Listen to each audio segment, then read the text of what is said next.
Hello dear students, in today's video we are going to understand theorem number 10.2 from your chapter number 10, and we will also see question number 12 from your exercise 10.2. But before moving on to this theorem, first of all we will understand what is meant by the tangent, okay, so that we can solve this theorem very easily. Okay, so what is meant by the tangent? So tangent is nothing but it is just a line segment, or it is just a line which touches a circle at a point. Let's say यहाँ पे अगर मैंने एक ऐसा line खींचा कुछ यूं, तो ये क्या कहलाएगा? This A B is tangent to a circle. This A B is tangent to a circle with a centre O. क्यों? क्योंकि ये इस सर्कल को एक पॉइंट पे टच कर रहा है, इसलिए इसको हम क्या कहेंगे? इसका टेंजेंट कहेंगे. वैसे ही ये भी एक टेंजेंट है. This is also a tangent which touches a circle at this point P, and this is Q. This QP is called tangent to a circle, and the point where this tangent touches the circle or touches the circle with the center O is called point of contact. इसको हम क्या बोलते हैं? Point of contact कहते हैं. Point of contact. This is also a point of contact. This is also a point of contact R. Now here we have to notice one thing, that whenever you will join the center to this point of contact, that means this OR will always be perpendicular. This OR will always be perpendicular. That means ये O से जो R तक का distance है या जो length है वो क्या होगा? इस AB पे परपेंडिकुलर होगा. This is radius. OR is always perpendicular to the tangent. तो हमने ये समझा that radius is always perpendicular to a tangent. मैं अगर एक सर्कल और ले लेता हूँ इसको समझाने के लिए आपको, तो अगर ये आपका एक सर्कल कुछ ऐसा टाइप से बना है, यहाँ से मैंने एक क्या कर दिया? टेंजेंट ड्रॉ कर दिया. This is a tangent A B which touches at this point. Then this radius, ये क्या है आपका? Radius. This radius O B will be perpendicular to the tangent. Okay, will always be perpendicular to the tangent. आप कहीं पे भी कैसे भी खींच लो, कोई फर्क नहीं पड़ता है. अगर आप यहाँ पे भी ऐसे कहीं खींचते हो तो ये जो पॉइंट होगा वो क्या होगा? इसको ऐसे करोगे तो यहाँ पे भी आपको क्या मिलेगा? 90 का एंगल यहाँ पे दिखेगा आपको. ओके, इसके बाद हम इसमें एक पॉइंट और समझ लेते हैं. क्या है कि अगर जैसे मेरे पास में एक सर्कल ऐसे दिया हुआ है, ठीक है, सर्कल के आउटसाइड में मैंने कहीं पे भी कोई पॉइंट लिया. लेट्स से मैंने यहाँ पे एक पॉइंट ले लिया. ये ऐसा सर्कल के आउटसाइड में मेरा मन किया यहाँ पे पॉइंट लेने का, मैंने यहाँ पे पॉइंट ले लिया. नाउ अगर इस ए से अगर आपको क्या कहा जाता है कि यहाँ से टेंजेंट ड्रॉ करिए सर्कल पर, तो यहाँ से जैसे मैंने इस सर्कल पे क्या किया? टेंजेंट ड्रॉ किया, और ये एक टेंजेंट यहाँ से ऐसे ड्रॉ किया. Okay, so there are exactly two tangent to a circle from a point lying outside of the circle. ये पॉइंट जो सर्कल के आउटसाइड में लाई कर रहा है, यहाँ से केवल और केवल दो ही टेंजेंट पॉसिबल है. अगर आपसे कोई तीसरा खींचने के लिए बोलेगा टेंजेंट, तो आप चाह के भी यहाँ से नहीं खींच सकते हो. ओके, तो हमारा जो थ्योरम है वो इसी फिगर के अराउंड, ये जो शेप है, ये जो हमने सिचुएशन यहाँ पे देख रहे हैं, इसी के अराउंड घूमने वाला है. उसको देखते हैं. तो हमारा थ्योरम क्या कहता है? that the length of a tangent drawn from an external point to a circle are equal. Theorem ये कह रहा है कि अगर आप एक सर्कल लेते हो, सर्कल के आउटसाइड में क्या बनाते हो? ये आपने एक सर्कल लिया, ठीक है, सर्कल के आउटसाइड में आपने क्या लिया? एक पॉइंट, मान लो जाए क्या ले लिया आपने? ए लिया. और यहाँ से ए से अगर आप क्या खींचते हो? ऐसे टेंजेंट खींचते हो, तो ये जो टेंजेंट का लेंथ होगा वो क्या होंगे? इक्वल होंगे. ऐसा क्वेश्चन हमसे, ऐसा थ्योरम हमसे कहता है. The length of a tangent drawn from an external point are equal. Okay, ये और ये ए सी और ए बी जो होंगे क्या होंगे? इक्वल होंगे. ऐसा थ्योरम कहता है. तो चलो इसको हम करके देखते हैं कि क्या ये एक्चुअल में इक्वल होता भी है या नहीं. ठीक है, तो जैसे इस थ्योरम को समझने के लिए मैंने क्या किया? एक सर्कल लिया है. ये मेरा एक सर्कल है. अब इस सर्कल के आउटसाइड में क्या ले लेता हूं मैं? एक पॉइंट यहाँ पे ऐसा ए ले लेता हूं. एक पॉइंट ए लिया, तो यहाँ से क्या करता हूं? मैं एक टेंजेंट ड्रॉ करता हूं. ये कुछ इस पॉइंट से इस पॉइंट पे कुछ यूं. इस पॉइंट को मैं क्या कर देता हूं? यहाँ पे जो टच कर रहा है उस पॉइंट को ऐसे कट कर देता हूं. ये आपका क्या आ गया? एक टेंजेंट आ गया इस पर. ठीक है, दिस इज वन टेंजेंट. ये क्या कर दिया मैंने? टेंजेंट ड्रॉ कर दिया. ओके, इसको बगल में रख देता हूँ मैं ऐसे, ये एक टेंजेंट ड्रॉ हो गया।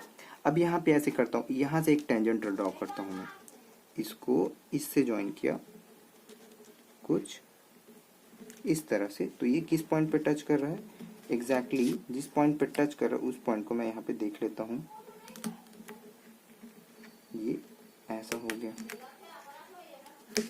तो दो टेंजेंट यहाँ पे मैंने ड्रॉ किए हैं, एक टेंजेंट मेरा ऊपर में गया और एक टेंजेंट मेरा नीचे में गया। देखो ये दो टेंजेंट ड्रॉ कर दिया।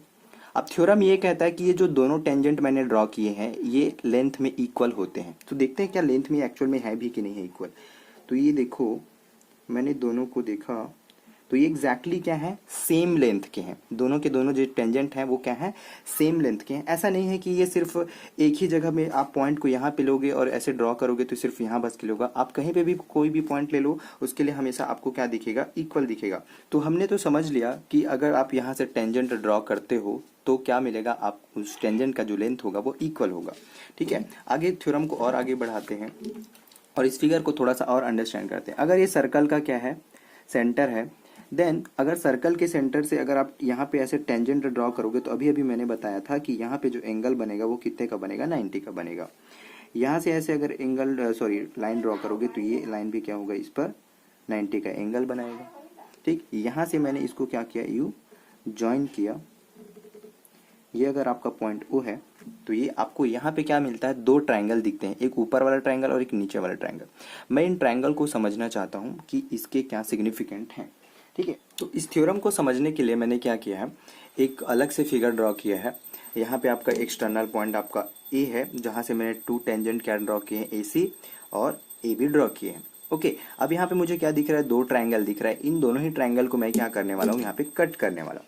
तो देखो मैंने दोनों ट्रायंगल को ऐसे कट किया और कट करके निकाल लिया। देखो कट करके निकालने के बाद मैंने यहाँ पे नोटिस ये किया कि ये दोनों के दोनों ट्रायंगल एग्जैक्टली सेम है। एग्जैक्टली सेम है मतलब अगर इसको मैं इसके ऊपर ऐसे रख देता हूँ तो ये देखो क्या होगा, एक दूसरे को ओवरलैप कर रहे हैं। क्या कर रहे हैं, एक दूसरे को ओवरलैप कर रहे हैं। दैट मीन्स क्या हुआ कि ये जो ट्रायंगल है और ये जो ट्रायंगल है ये दोनों के दोनों कॉन्ग्रुएंट हैं। क्या है, दोनों के दोनों ट्रायंगल कॉन्ग्रुएंट है, क्योंकि कॉन्ग्रुएंट का मतलब क्या होता है, exactly same figure.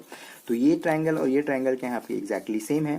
That means ये जो ए बी साइड है, ये वाला जो ए बी साइड है वो इस वाले साइड के इक्वल है, ये वाला साइड आपके इस वाले साइड के इक्वल है, और ये वाला साइड आपका क्या था, कॉमन था। ये दोनों का ही ऐसे पार्ट था, ये देखो बीच में ऐसे बना था, मतलब ये वाला जो साइड है और ये वाला जो साइड है वो कॉमन था, दोनों की ही पार्ट में था। तो हमने ये समझा कि ये दोनों ट्रायंगल एग्जैक्टली सेम होते हैं। तो इस चीज को आपको यहाँ पे ध्यान रखना है कि ये दोनों ट्रायंगल एग्जैक्टली सेम है हर एक्सपेक्ट में, हर एंगल, हर एंगल्स इक्वल हैं।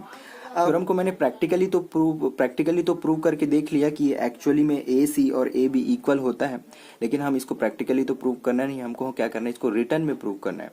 ठीक है, तो रिटर्न में प्रूव करने के लिए हम लोग क्या देखते हैं, दैट आपका जो ए बी है, O B is perpendicular to A B. क्यों परपेंडिकुलर है, because this radius will always be perpendicular to the tangent.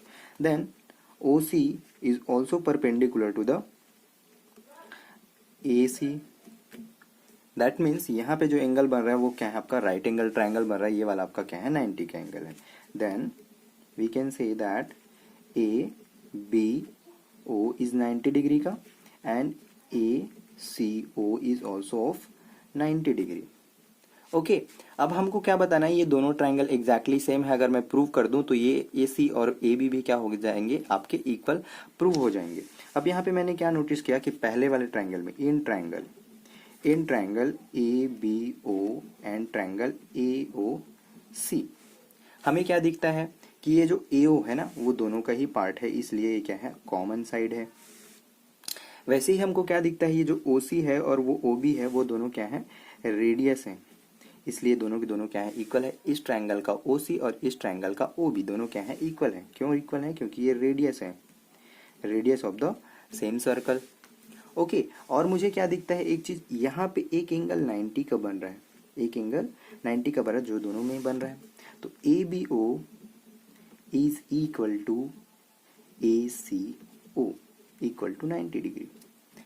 Now अब हमको एक चीज पता है कि किसी भी दो ट्रायंगल में अगर एक एंगल 90 का हो और उसका हाइपोटेनस, दैट मीन्स यहाँ पे देखो वही ए ओ क्या है, हाइपोटेनस है, ए ओ हाइपोटेनस है, और एक साइड इक्वल हो, तो राइट एंगल हाइपोटेनस और साइड के बेसिस पे आप क्या बोल सकते हो, दोनों ट्रायंगल को कॉन्ग्रुएंट है ऐसा बोल सकते हो। So by R H S, right angle hypotenuse side से क्या हो जाएगा, दोनों के दोनों जो ट्रायंगल हैं आपके ए OC will be congruent to ABO।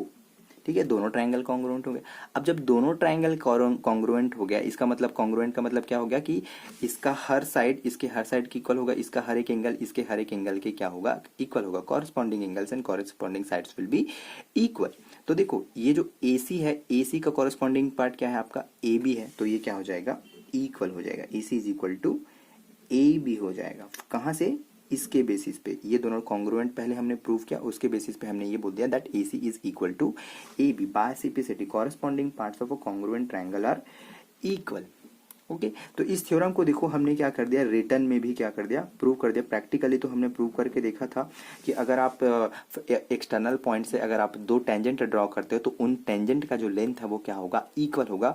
दूसरा चीज हमने ये समझा कि ये ट्रायंगल और ये ट्रायंगल एग्जैक्टली सेम होते हैं, दोनों एक दूसरे को ओवरलैप करते हैं, मतलब ये जितने का होगा उतने का ये होगा, जितने का ये है उतने का वो तो है ही कॉमन है, जितने का ये होगा उतने का ये होगा। यहाँ पे जो एंगल बन रहा होगा वो यहाँ पे एंगल बन रहे एंगल के इक्वल होगा, यहाँ पे जो एंगल बन रहा है वो तो ऑलरेडी इसके इक्वल है ही।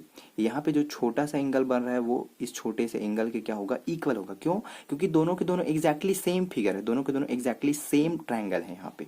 ठीक है, तो फाइनली हमने ये समझा कि अगर आपको इस टाइप का फिगर जब कभी भी दिखेगा तो आपको ये फिगर देखते ही आइडिया हो जाना चाहिए कि ये वाला ट्रायंगल इस वाले ट्रायंगल के क्या है, इक्वल है या कॉन्ग्रुएंट है। एग्जैक्टली दोनों के दोनों ट्रायंगल सेम है, कहने का मतलब है कि AB AC के इक्वल है। ये वाला सेट तो ऑलरेडी कॉमन है, ये वाला आपका रेडियस है, ये वाला रेडियस आपके होने के कारण ये दोनों के दोनों इक्वल है। ठीक है, जितने का एंगल यहाँ पे बन रहा है उतने का एंगल यहाँ पे भी बनेगा, क्योंकि दोनों दोनों ट्रायंगल एग्जैक्टली सेम ट्रायंगल है। ठीक, ये वाला ट्रायंगल ये वाला एंगल इस वाले एंगल के इक्वल हो जाना चाहिए। ठीक, तो ये जो इस सारी इन्फॉर्मेशन मैंने अभी कही है वो सारी चीजें आपको एक बार इस फिगर को देखने पर ही क्या हो जानी चाहिए, आपके दिमाग में आ जाना चाहिए।